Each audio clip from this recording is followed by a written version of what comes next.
Kailangan masuklian mo ito ng batak to end the quarter. Yes!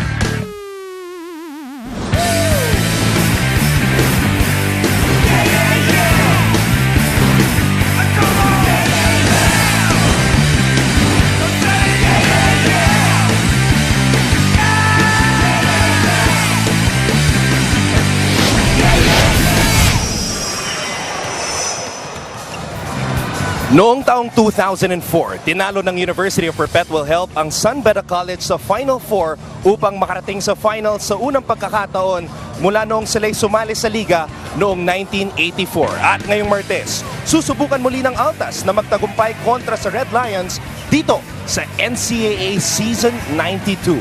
Binabati namin kayo ng live mula dito sa loob ng Mall of Asia Arena sa lungsod ng Pasay City para sa Do or Die game sa pagitan ng University of Perpetual Help System Dalta Altas at ng host school ng Season 92, ang Beda College Red Lions. At stake is a chance to face the Arellano University Chiefs who are already waiting in the finals. Ang huling bakbakan dito sa Final Four, ang kupunan ni Gab Dagangon kontra kay Mr. Fourth Quarter ng NCAA, Davon Potts ng Beda College. This is all seen live on SNA at sa SNA HD Sky Cable Channel 166 all over the world sa pamamagitan ng The Filipino Channel at sa pamamagitan din po ng live streaming sa sports.abs-cbn.com. Mabuhay Pilipinas! Ako po ang inyong lingkod, Anton Ross, and we are joined once again by the man with a high basketball IQ, Coach Mix Bustos, and I will test that high basketball IQ of yours right away para masimulan ang ating discussion. Mix, 11 years na in the Final Four ang Beda, and this is only the second time na umabot sa isang do-or-die game ang Red Lions. Perpetual, unexpected ang kanilang pagpasok dito sa Final Four. So after winning the first game, sino ang llamado dito sa bakbakan na to? Hi Anton, good afternoon sir. Tinets mo naman ako agad-agad pero tingin ko Anton, to answer your question, clearly as you said, Beda is the clear favorite to win this series dito ng Final Four. Pero Perpetual really shocked the world, you know, beating Beda last Friday. Pero I think right now, it doesn't mean that Perpetual right now has that clear advantage. Tingin ko Anton, mas nag-level yung playing field. But right now, clearly, Perpetual has that momentum coming into this game. Well, let's take a look at what happened nung unang nagharap sa Final Four. Itong dalawang koponan na ito, and Perpetual had a great start. They outscored the Red Lions 21-9 in that first quarter upang manaig 87-83. Well, Anton, the Altas from Las Piñas really came to play. The biggest lead of that game was 14 and had a great shooting day from them, 60% from the field. And although, Anton, Perpetual was really out-rebounded by a whopping 21 offensive rebounds kumpara mo lamang sa 7 ng Altas. However, Beda only had 10 second chance points and it was really a nail-biter down the stretch between Gab Dagangon and Davon Potts. Anton, alam mo Anton, parang nag-alarakin Apollo Creed sila doon, talagang trading blow by blows. Pero it was Keith Pido, he was the man who sealed the deal, those two big free throws para ngayon for the Altas to extend their ticket to live another day. So kung Rocky at Apollo Creed ang ating bakbakan ngayon sa Final Four, masasabi ba natin na nakaabang si Ivan Drago? Nakaabang talaga, Anton. Pero one of the things that we have to take note of is the fast break points. Naunahan ng Perpetual ang Beda pagdating sa takbuhan. Yes. And that's very surprising considering the Red Lions are number 2 in the league pagdating sa fast break points. Ito nga, no, talaga nag-iba yung pace because of a defensive team like itong Perpetual Help Altas. Even though it was a high-scoring game, but they controlled the tempo in the half-court sets. Kaya talagang hindi nakatakbo ng running game itong Beda Red Lions. And scoring the go-ahead basket with 19.7 seconds to go in the game was the native from Makilala, North Cotabato. That man on your screens, Gab Dagangon. Well, ito talaga si Gab Dagangon. Hindi siya tinaga itong si Gab during that game. He scored 11 big points in that big fourth quarter and with a season high with 27 points. You know, Anton, Gab is only averaging 13 prior to that game, and for him to have 27 points, napakalaking bagay nun para sa opensa ng Perpetual Help. And he made 12 out of his 20 baskets and had 3 threes. And of course, Gab needs to find the cheese early on para magkaroon ng momentum at magtuloy-tuloy yung kanyang big games dito sa ating Final Four. And what a time for Gab Dagangon to come up with a career high performance, 27 points, 11 nga, gaya ng sinabi mo, sa napaka-importanting fourth quarter. And speaking of the fourth quarter, Mr. Fourth Quarter, Davon Potts came alive in the final canto para sa kanyang kupunan. But the problem for Devon was he only scored 2 points in the first 3 quarters. Oo nga, not the usual day in the office for Devon. He only had 12 total nung larong yon. Struggled for the first 3 quarters. 2 points lang siya nun sa unang tatlong chapters natin nung game na yun. But he had a big fourth quarter. Sabi mo nga, this is a Mr. Fourth Quarter. Talaga to si Devon Potts, scoring 10. At talaga naka-attack mode si Devon nun. As I mentioned earlier, they were really trading blows. Jab for jab, straight for straight.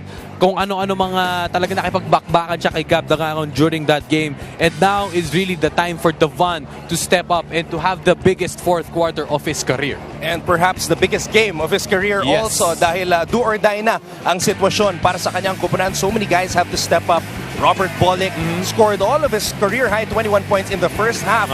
Pero hindi na siya gumawa sa second half. Beda College has to make more of an impact. And JV Mocon also has to shoot better than 4 out of 17. Well, of course, no, the supporting cast of the Red Lions, other than Devon Potts, Dan Sara, Robert Bolick, but the X factor, I believe, Anton, will be Ben Adamos. He may not score as much. He may not be the big offensive game that we will expect from him, but his presence down low, he will be the one to hold the fort against Prince Easy and Bright Akwedi.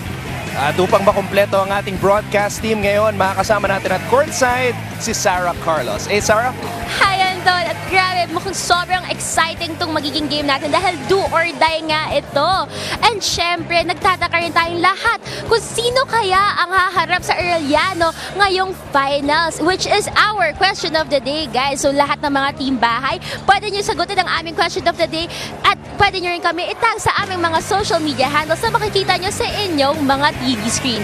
Actually, nandito pa kami mga kasama akong fans ngayon, si EJ at si Kim, para sagutin ang ating question of the day. EJ, sino sa tingin mo ang haharap sa Arellano dito sa finals? Siyempre, it's on Beda because we're the kings of the NCAA. Wow, talagang confident naman. Ikaw naman, Kim. Siyempre, Perpetual yan kasi alam kong pinaghirapan nila to. So, Perpetual yan. Wow, mukhang talagang maraming fans ang San Beda Red Lions at ang Perpetual Health Altas dito ngayon sa MOA Arena. Kayo ba, Anton? Back to you. Maraming salamat, Sarah. And it is clear that the entire San Beda community knows that sila talaga ang pinakamatagumpay na koponan sa kasaysayan ng liga.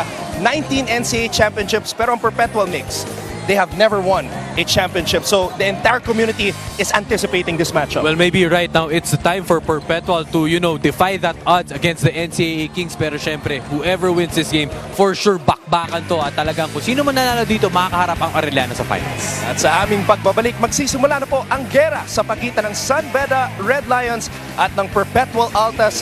Live po yan mula dito sa Mall of Asia Arena, dito lang sa SNA, kung saan patuloy kaming sumasaludo sa pusong palaban ng lahing Pilipino. Opponent of the Arellano Chiefs in the best-of-3 finals of your Season 92 NCAA. Let us now meet the starters, beginning with the Perpetual Health Altas.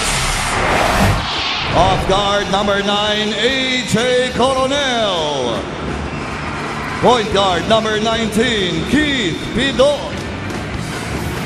Center number 18, Bright Akweti. Power forward number 11, Rick Gallardo. And at forward number 14, Gab Dangangon. Head coach of the Altas, Jimwell Gikan. And now the starting five of this season's hosts, the San Beda Red Lions. Off guard number 8, Robert Bolick. Point guard number 11, Dan Sara. Center number 18, Ben Adamos. Power forward number 9. Here we go, ang huling bakbakan sa Final Four ng NCAA Season 92. Walang pagbabago sa starting unit ni Coach Jimwell Gikan. They're still going with Keith Pidon, AJ Coronel, Bright Akweti, Gab Dangangon, and Rick Gallardo. At para naman sa kubunan ni Coach Jamaic Harin, also the same starters with Roldan Sara, Robert Bolick, Ben Adamos, Devon Potts, and JV Mocon. This is only the second time in the 11-year streak of the Red Lions making it to the Final Four na sila ay umabot sa isang do-or-die game. The first time that they reached a do-or-die match was against Mapua. That was way back in NCAA Season 84 taong 2008. Unang possession, mapupunta sa mga bedista. That's a foul on Coronel as Bolick was posting him up. Well, I think around this game, as Perpetual is really a defensive team, they have to watch out for the ball. They have to stay disciplined. Just work on their team defense. Iwasan yung mga sundot-sundot. Because clearly, if you get in foul trouble early, di mo makakuha yung momentum mo kaagad. Dan Sara could possibly be playing in his final collegiate game para sa kanyang koponan, the only graduating player sa koponan ni Coach Jamaica rin. Akweti hands it off to Coronel, who played an X-factor role sa unang laban sa Final Four. Mr. Brightside getting a pass from AJ Coronel, and Coronel quietly tallied 8 assists in that first matchup. Well, drawing first blood, ito kagad si Bright Akweti, wasting no time, and good catch on that Coronel pass. Robert Bolick could not find the bottom of the net on that shot, pero may panibagong pagkakataon ng mga bedista. Sara sumaksak, binigay kay Mocon. Mocon has to have a good game today. Well, of course, JV Mocon, one of the veterans para dito kay Coach Jamaica rin. He didn't play an ideal game during the last time. Pero JV Mocon proving to us this season 92 na he's a big game player. 4 out of 17, Mocon can definitely do better than that. Kenneth Ordonez says, sino ang harap sa Arellano sa NCAA Finals? Siyempre, Perpetual yan. And they want to make history. They want to make it back to the finals for the first time since 2004. At sabi naman ni Jerome, tapusin ko lang ang game. Tapusin ko lang tong game ng San Beda tapos tsaka ako magre-review. Pero Jerome, siguraduhin mong nandyan ka agad yung notes kasi baka matagal-tagal tong game na to. Sigurado ito, bakbakan tong ating grudge match. Malalim ang hugot ng Perpetual because for 3 straight years, they were eliminated by the Red Lions in the Final Four from 2012 to 2014. Balikan muna natin ang ating kasama, si Sarah Carlos. Sarah? Alright, and despite this being a do-or-die game, si Coach Jamaica rin mukhang chill at confident siya na makakabawi sila ngayong game dahil naniniwala siya kaya nanalo ang Perpetual Health Atlas during the first game ay dahil marami silang lapses as a team. Over naman kay Coach Jim, naniniwala siya na kailangan diinin ang mental toughness now more than ever dahil naniniwala siya sa saying na nasa puso ang depensa at nasa utak ang opensa. Back to you, Anton. Maraming salamat, Sarah. Ang sinulat ni Coach Jamaica rin sa kanyang whiteboard to start off his pre-game discussion was, this team was built to be selfless. Your thoughts on that? Well, I think Coach Jamaica really had to adjust, on his team chemistry, on his team as a whole. I believe that he believes that they didn't really play as a unit that time nung Friday. Pero ngayon, I think that was just a wake-up call for them. Buti na lang they have that advantage to be able to adjust kung ano yung mga kailangan nilang ayusin. Samantala, Gab Dagangon knocking down his first basket of the game, and it was a huge triple. Well, that was what I was telling Antonio in the pregame. He has to find the cheese early on ito si Gab Dagangon. Get him going early. Para of course, you need this offense to be able to survive this hungry San Beda team. Bolick, nagpakawala ng tres from way out. Kapos, tapping ka ng bola mapupunta kay JV Mocon. Adamos with a fake. Adamos with a shot. Sumabit si Akweti. That's a foul. Well, dalawang payong nandun kay Akweti and Dagangon. Good fake right there by Ben Adamos. But here, clear confidence. Gut-throat confidence by Gab Dagangon. Pull-up 3 para kay Dagangon. Cool as ice. Gab Dagangon.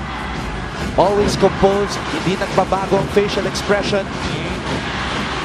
That's just Gab Dagangon for you. Yep. Ano lang siya, relax lang. Diba? He's just steady, the best way to put it. Never really gets rattled. As we see Coach Jamaica rin and his ace sniper, AC Soberano, who shot 4 out of 10 from 3-point land sa unang Final Four matchup. Ben Adamos, he was quiet in the first game, only had 6 points and 2 rebounds. He's got to make more of an impact today. Well, as much as he did during the Arellano back-to-back games, he was really a big factor back then. Ito nga si Ben Adamas. And I think he was one of the reasons why kaya talagang na-clinch siya like #1 spot dito sa season 92. Dagangon. Dinedepensa ni Sara. Binigay kay Coronel. Sara comes over for the steal. Ball is loose. Napunta kay Singontico. Pinasa sa loob. AJ Coronel. Kapos. That's a shot clock violation. Well, good defense on the part of Robert Bolick or Dan Sara. Never gave up on that play and to force that shot clock violation. Pats, binigay dito kay Bocon. Adamos with Aqueti on him. Linabas ang bola. Sara, binalik kay Adamos. Adamos with a fake. Adamos, natapik. Pido. Scramble for the loose ball. Napulot ni Darren Singontico. Well, credit that, Anton, by the jump switch by Darren Singontico on Ben Adamos. Aqueti, dinouble team. Singontico for 3. No, Bolick with the board. Bolick to Sara. Adamos with a fake. Pats fires for 3. He gets blocked by Gab Dagangon. Well scouted by Gab Dagangon. Alam niyang titira doon si Devon Potts, kaya nahuli na yung bolang yun. Pido. Umatake. Pido, tumira, bitin. Rebound. Red Lions. Bolick, umaarangkada. Binigay kay Potts. Back to Bolick. Bolick with the basket. Good extra pass there by Devon Potts as he was trapped in the baseline. Good thing he got a good find in Robert Bolick. 7-5 ang ating talaan. Approaching the 6-minute mark dito sa ating first quarter ng huling Final Four game dito sa NCAA Season 92. Ang magwawagi haharapin ng Arellano University, who are in the finals for the second time since joining the NCAA in 2009. Singontico with the board. Singontico, binigay kay Coronel. Coronel. Kapos. Bolick with another rebound. Well, Anton, Perpetual is just playing their game. And the Bucks is aggressive. Coming out guns a-blazing here in the first quarter. Well, Anton, as I was saying, Perpetual is just playing their game by slowing the game down. Pero it's kind of backfiring on them kasi hindi naman sila makascore on their offense, on their half-court sets. Aqueti, supalpal ni Bolick. Bolick, dinabas kay Potts. Shoots for 3. Bitin. San Beda has already exceeded their first quarter output in the first Final Four matchup, wherein they only scored 9 points.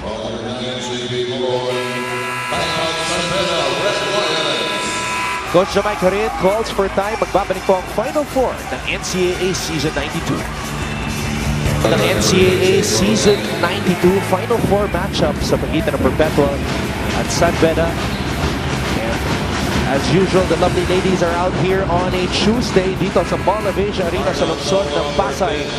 But to those watching at home or wherever you are, maraming salamat po. You can tweet us, gamitin ang hashtag NCAA Season 92. Of course, watching at home also with Thea Valderrama and Lawrence Avillon. And lahat po ng mga San Beda and Perpetual fans out there, I hope you're enjoying the game. If you need to leave, for some reason sa inyong mga bahay, you can always tune into our live stream, yung sports.abs-cbn.com/livestream/NCAA. Ayan po ang pinakamatangkad na player sa NCAA, the 6'11" Prince Eze, who did not score in the first Final Four matchup, pero naglaro siya ng 12 minuto.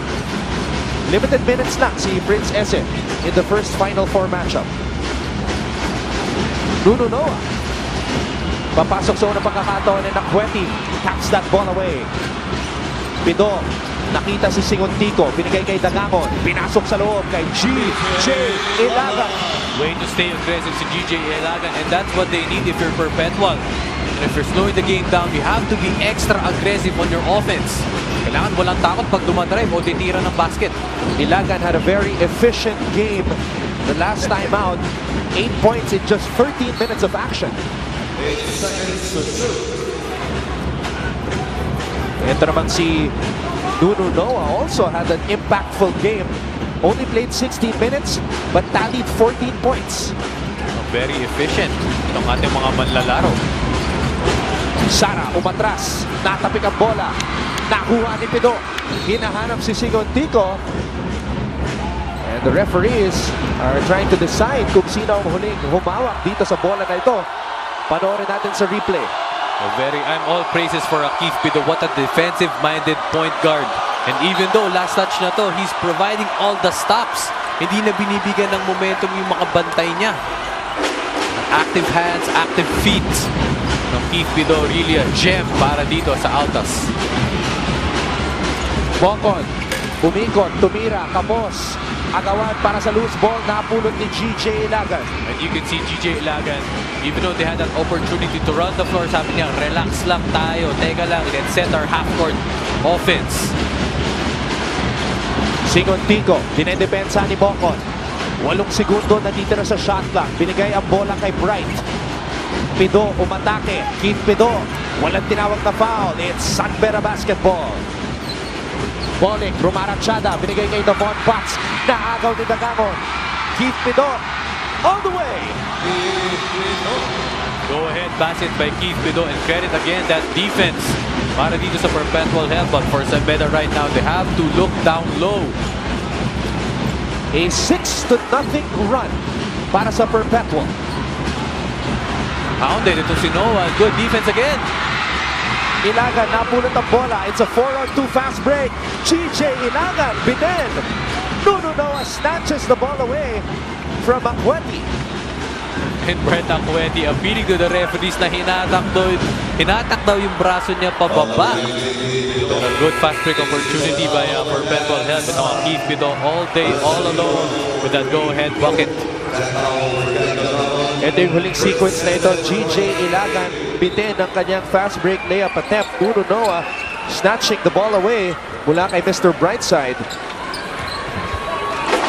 Jack Howe also had some contributions in the previous game. 17 minutes, 8 points para kay Howe. Papasok sa unang pagkakataon. Bocon shooting that rainbow over Ese, and Ese picks up the loose ball. Big contributions, Anton, si Jack Howe. Nung last game, I think he scored 4 or 6 points in that big fourth quarter to keep the lead at par para dito sa Perpetual. Sigontico launches one from way out. Daryl Sigontico.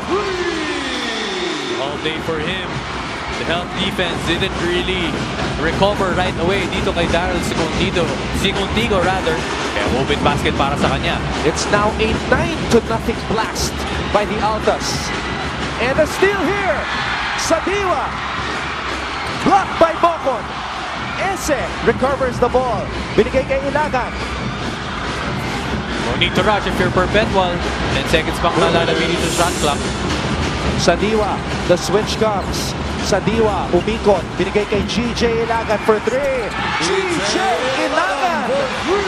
Napaganda pa yung opensa doon. As a flash, Sadiwa was blocked. Good recovery by Prince Easy. They just settled down and GJ Ilagan with that big 3. GJ Ilagan was 1 for 3 from beyond the arc sa kanilang huling bakbakan. Perpetual now with a 12-0 run. Napako ang mga Bedista sa 10. Sigontico again. Rebound Noah. And they have to push the ball right here for Robert Bolick. Look for the open guys. Run to your spots if you're San Beda. Bolick floats it up over Ese. At ngayon naman, Jimwell Gikan calling for time as Bolick stops the Perpetual run. Magbabalik po ang NCAA Season 92.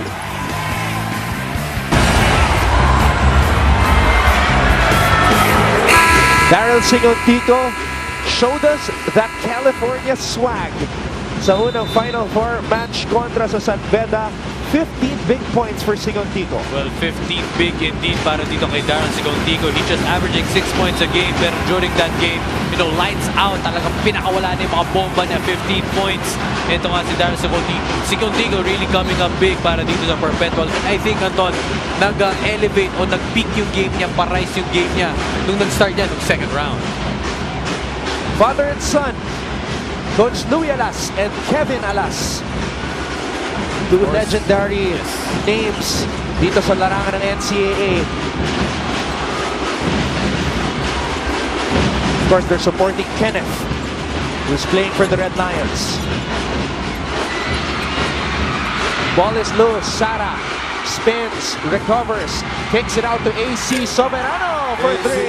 Well, that kick out, Anton, pag kasi ni AC Soberano, alam mo nang papasok yan, especially with that open 3 by AC. Now San Beda with a 5-0 run. Sadiwa umatake, binigay kay Ese. Ese umatake. Ese supalpal ni Beda Damos. I'm surprised, the tallest player in the league getting blocked. Yan ang value ni Ben Adamos, talagang demensa. Ben Adamos is only 6'6" compared to the 6'11" Ese. No need to rush if you're Perpetual. Last shot dito para sa kanila in the first quarter. Jack Howe umatake at may foul na tinawag dito. Balikan natin itong ikot ni Roldan Sara na recover ang basketball, pinasa kay Soberano. That's lights out. And good recognition by Dan Sara because there was another guy dito sa kanyang right side and I think that was Devon Potts, pero recognizing, of course, he has to get AC Soberano hot. At ito naman, yung monster rejection ni Ben Adamos kay Prince Eze. That's gotta build the confidence of Ben Adamos. But right now, Anton, 7 seconds left, 2 fouls to give. Ang San Beda.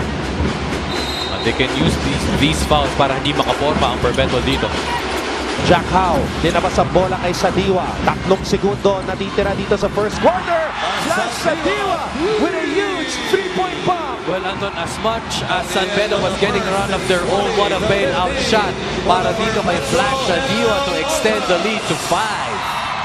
4 out of 6 from beyond the arc for the Perpetual Altas in the first quarter. JV Mocon, the recipient of that pass from Roldan Sara. Devon Potts knocking down that triple. GJ Ilagan coming up big para sa kanyang kupunan sa unang yugto ng ating laro. 5 points for Ilagan. Keith Pido scoring the easiest basket of the game so far.